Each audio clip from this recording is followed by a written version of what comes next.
Honours দ্বিতীয় বর্ষের final পরীক্ষা শেষ। তো এই পরীক্ষা শেষ হওয়ার পরে আমি বাসায় বসে কিভাবে সময় কাটাচ্ছি, কিভাবে নিজেকে বিভিন্ন কাজের মধ্যে ব্যস্ত রাখছি, কোথায় যাচ্ছি, কি করছি, সেই সব কিছু নিয়ে একটা নতুন ভিডিও নিয়ে আপনাদের সামনে চলে এসেছি। So hello everyone, this is lima. চলে এসেছি নতুন আরেকটা ব্লগ নিয়ে। সেদিন চলে গিয়েছিলাম মোবাইল কিনতে। আমার পুরনো মোবাইলটাতে গ্রিন লাইন চলে এসেছিলো, সেজন্য আমার একটা নতুন ফোন দরকার ছিল। যেই দরকার সেই তাড়াহুড়ো করে একটা নতুন ফোন কিনেই ফেললাম। দেখি বলেন তো আমি কোন মডেলটা নিয়েছি। এরপর বাসায় এসে কিছুক্ষণ ফ্রেশ হয়ে টুকটুক করে হাঁটতে হাঁটতে চলে যাই টিউশনে।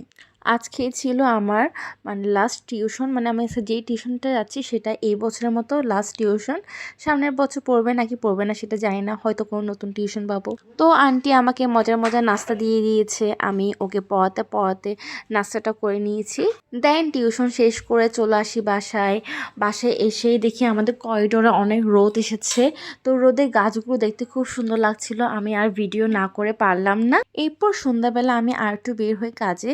তো হাঁটতে হাঁটতে হঠাৎ একটা শপ চোখের সামনে পড়ে যায়, একটু গিয়ে দেখে আসি সেখানে কি কি পাওয়া যায়। তো ওরা আমাকে আর ভিডিও করতে দিচ্ছিল না, তাই আমি আর ভিডিও করতে পারিনি। দেন রাতে আমার একটা বিয়ে ছিল, ভেবেছিলাম বিয়েতে যাব না। সাডেন প্ল্যান করে আমরা চলে যাই বিয়েতে। আমরা যখন বিয়েতে পৌঁছাই তখন দেখি মাত্র বর এসেছিল।